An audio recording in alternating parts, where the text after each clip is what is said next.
n'y a pas assez de rentrée d'argent, donc on fait partie du RSA. Et même avec le RSA, il y a des factures comme tout le monde qui courent, et puis à un moment donné, ça coince. C'est plus facile d'avoir un frigo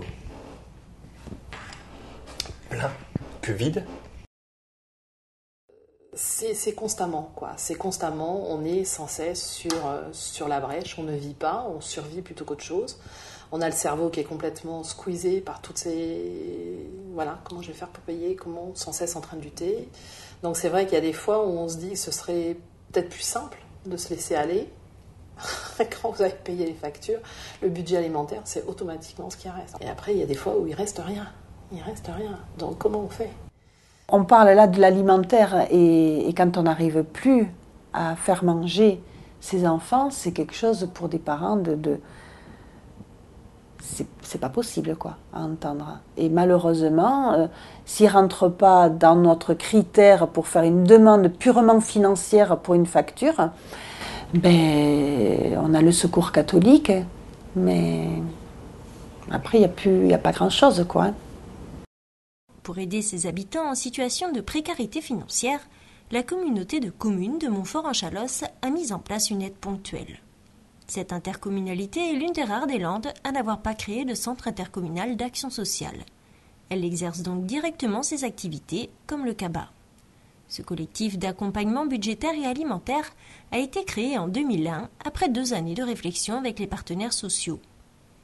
Il vient compléter les aides mises en place par le Conseil général ou les organisations de solidarité. L'épicerie sociale, on l'a à côté sur Dax. On a les Restos du Cœur, on a le Secours populaire. Ils ne demandent rien en compensation. C'est vraiment une épicerie sociale quand on ne peut plus payer à manger. Là, c'est différent, le CABA. C'est-à-dire que ce sont des gens, il y a des ressources. Mais il y a où, à un moment donné, on a reçu la facture de régularisation de n'importe quoi, du gaz. L'hiver, c'est souvent le gaz. C'est une charge supplémentaire qui fait qu'à un moment donné, on ne peut pas. Ou le contraire, une diminution des ressources qui fait que là, je ne peux pas. Et je sais que je ne vais pas pouvoir. Donc, avant de tomber plus bas, je viens demander à quoi j'ai droit. On peut leur présenter le CABA et souvent, c'est quelque chose qui correspond. Souvent aussi, c'est des choses qu'ils ne peuvent pas encore accepter. Parce que, je dirais, les nouveaux pauvres, et j'aime pas du tout les appeler ça, les gens qui travaillent mais qui n'ont pas assez de revenus, pour eux, c'est pas possible, J'en suis pas arrivée là. Donc là, c'est à eux de voir, et ça, il faut l'entendre aussi, parce que c'est vrai que c'est pas rien, quand même. Le CABA, c'est avant tout un contrat. Les administrés s'orientent vers l'assistante sociale, puis rencontrent la conseillère en économie sociale et familiale de la communauté de communes. On fait le budget de nos dépenses, des impayés, et c'est en fonction de ça qu'on a la distribution du CABA. On est traité en adulte, on n'est pas là, on ne vous juge pas, vous n'êtes pas jugé par rapport à ce que vous avez fait ou ce qu'il aurait fallu que vous fassiez ou quoi que ce soit. Non, ça reste complètement... on est respecté. Ce contrat dure au maximum 3 mois et peut être renouvelé. En fonction de l'importance de la facture à régler, les bénéficiaires choisissent des denrées achetées par la communauté de communes auprès de la banque alimentaire. Ça, c'est de toute façon les produits, automatiquement, il faut que ça parte dès demain. On ne peut pas les garder.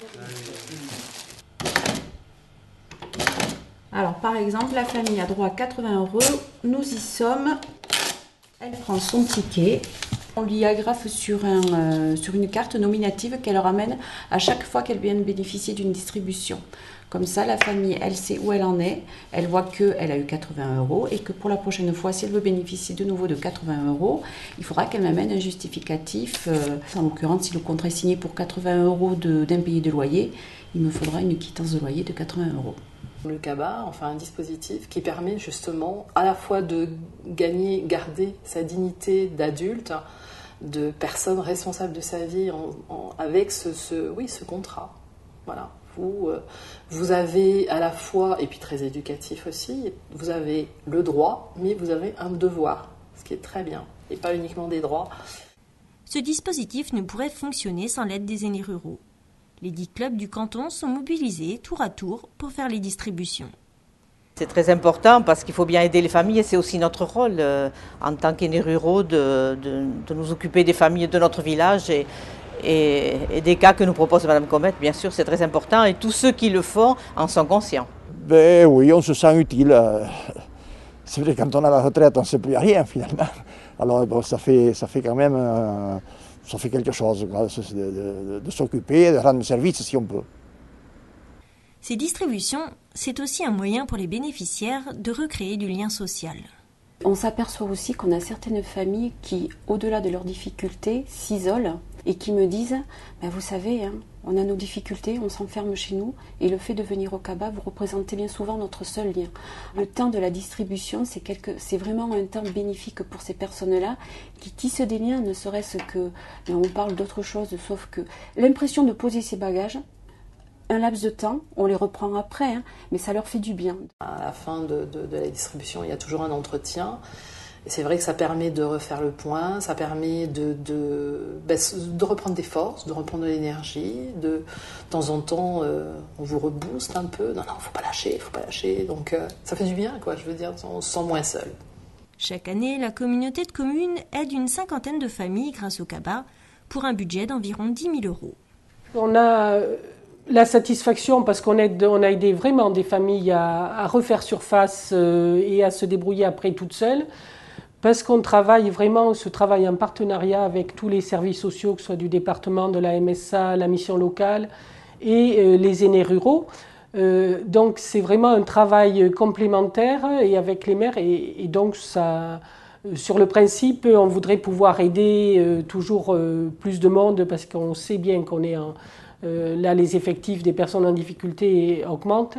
Et on peut faire mieux, mais c'est une action complémentaire. À elle seule, elle ne résout pas non plus les difficultés des personnes, mais c'est une action complémentaire qui a bien sa place dans nos territoires ruraux. Moi, je leur dis merci de leur bénévolat et puis de leur accueil, parce que c'est quelque chose de magnifique.